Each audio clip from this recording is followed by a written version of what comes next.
Want to know if you can add a washer dryer combo to an Airstream? Stay tuned.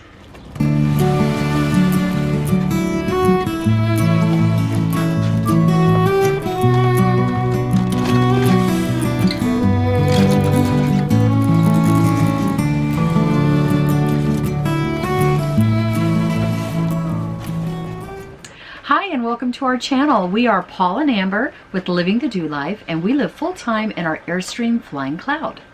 So it's been almost 2 years since we started full-timing in our Airstream, and if you have followed our videos at all, you know that we have done quite a lot of remodeling. And when I say we, I mean Paul. Well, she helped a lot too. Paul and I are hardcore Airstream lovers.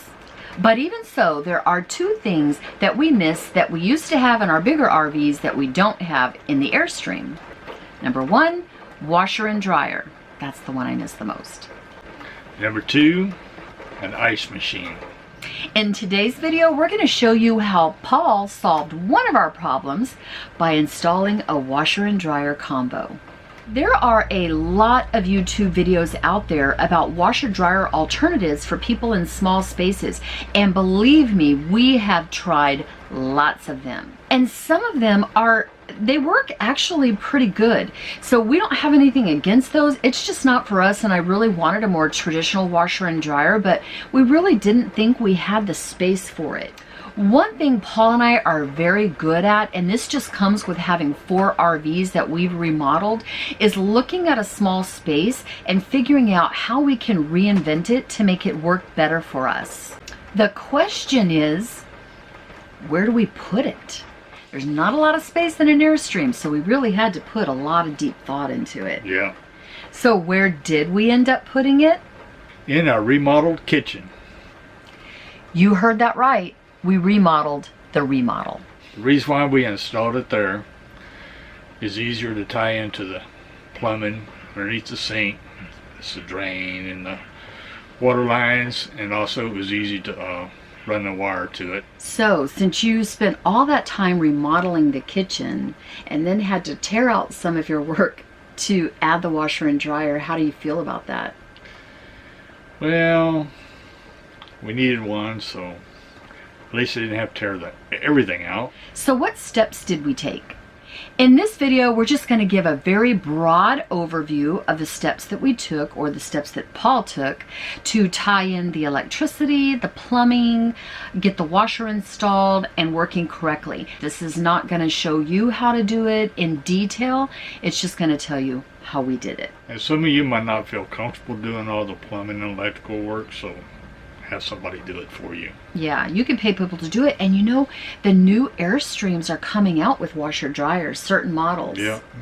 So when we saw that, I really hadn't thought about putting a washer dryer in here. I mean, I always wanted to, but I didn't really think that would work until I saw that Airstream was coming out with some that had a washer dryer combo in there, and I was like, if they can do it, we can do it.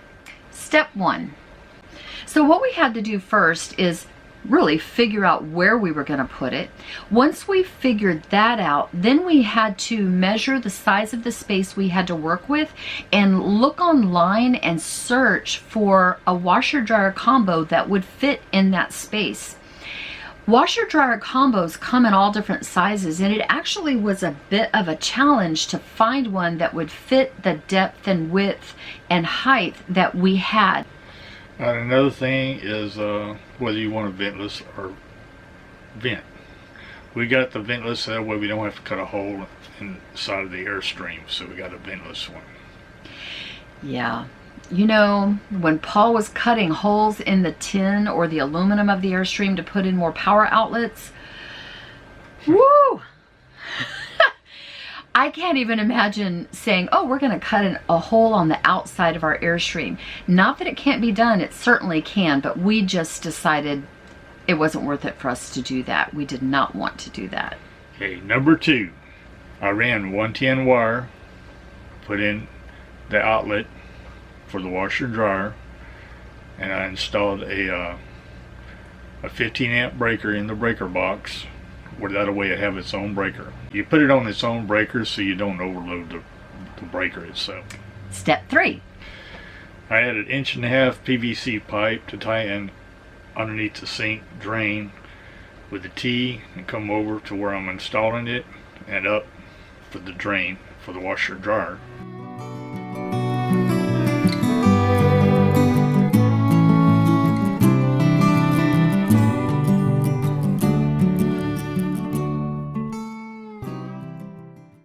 Number 4.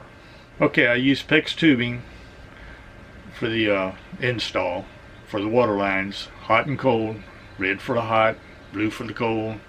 You can get them down at Home Depot or Lowe's. PEX tubing is what's inside the Airstream, so that's what I use to install them. I use 2 T's to tie underneath the sink, the hot and cold side. I run them underneath the cabinet where I pull out a drawer, and that's where I installed the valves at.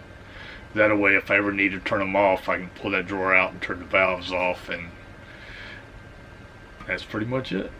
Number 5.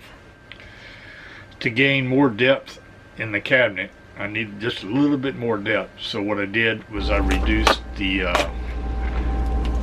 furnace vent hose from 4 inch to 3 inch, which gave me an extra inch behind the washer and dryer. So I give a little more depth on that part. Number 6. So we removed the 3 large cincher drawers that we have previously had in that space, and Paul cut out the cabinet face. Since the drawer space was wider than what we needed for the washer and dryer combo, Paul used the top drawer and modified it, flipped it over on its side, and made it into a spice rack to fill that narrow space. And it is perfect. This was a great way to use that narrow space, and Paul was so creative. I love it. One of the drawers, in fact, the second drawer that we removed was where I kept my spices, and so when we pulled those out, I didn't have anywhere for it. So using that narrow space in that way was great. And I mean, Paul did such a good job. It looks like it was always there. That was my surprise to her. Yes, and I love it. Like, yes, I love it. It's so much easier now with my spices, so thank you, babe. Number 7. I'm losing count. The other 7. I purchased a drain pan for the washer and dryer from Camping World. Had a drain plug in the back, so I ran PEX tubing around the corner of it and out to the floor. And that will help if any water drainage from the washer dryer will go into the pan and out to the ground on the outside instead of on your floors. You don't want to get water on your floor. No, that actually was one of the bigger fears that I had with putting a washer and dryer. If it leaks, we're gonna ruin our new floors, and it's just kind of scary. But he did a great job. And it's possible when you clean out the filter, you could drip some water. So this is the way that water would drain outside. Number 8, the next thing we did, which was so exciting, is we installed our new Splendid washer dryer combo into the space. We'll have the model number down below. Yes. And we will be doing a review on it in a few months to let you know how we like it, how it's holding up. Is it leaking? Does it dry the clothes? That's a big one for the combo units, but we'll let you know. Okay, the first thing I did was hook everything up to the washer dryer, the water lines and stuff, and drain. Water lines, I marked one of the lines. You can either mark the hot side or the cold side, so that way you know which is which. I marked the cold side with a blue tape, the painter's tape. I just marked it blue, so I know what side's what when I hook it up to the faucets. Now, I slid it in, I hooked the drain up, I put a piece of string on there, that way it don't pop out when you're traveling or something. That way you ain't got no leaks when you're using it and you don't know about it. But the second thing I did was hook the cold and hot water lines up. I turned them on, made sure I didn't have any leaks before I finished pushing it in. Next thing I did was plug it up, then I finished pulling it in. Number 9.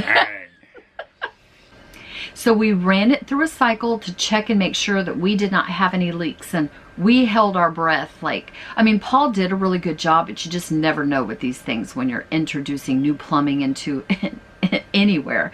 But we turned it on. Paul continually felt the tubes, the hot water lines, and checked where the valve is under the sink. Check the drain. Yeah, just to make sure, and there were no water leaks. Number 10. So we painted the spice rack, we touched up the paint on the modified cabinet, and it gave it a fresh look, and really it looks like this unit was there the whole time. It looks like this is where the Airstream came. It looks very professional, nice, fresh, new, and it goes perfectly within this space. So it works. We ended up running a regular load through. I was so scared to do that, but we did. We read the instructions of how to do it, because these things, they're kind of complicated. There's a lot of buttons. It's amazing and quiet too. It is so quiet. That is a really good point. We were so shocked when it was on, and we're like, we can't hear it. When it's spinning, you do hear the whirring noise, and that's to be expected, but it's not loud at all. It's very quiet. I thought it was just going to be banging around, and no, it's very quiet. We're very happy with the way it's working. Very happy. Number 11. I added aluminum angle iron to the top of the washer and dryer to anchor it down to the cabinet, so that way it won't move during transport. Number 12. Once I knew it wasn't leaking, it was everything working right, I put in the piece at the front of the drain pan and caulked around it, so we're good on that leak. So we are so happy that this project is finished. I finally was able to put the Airstream together. We just kind of had stuff everywhere. We love it.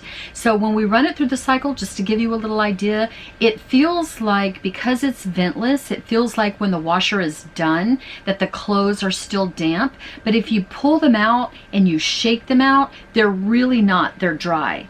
And actually, we watched Less Junk, More Journey. I don't know if you do, and they talked about their washer dryer combo, and I don't know that ours is the same, but they did mention that, and that it wasn't a big deal to them because the benefits of having a washer and dryer far outweighed that.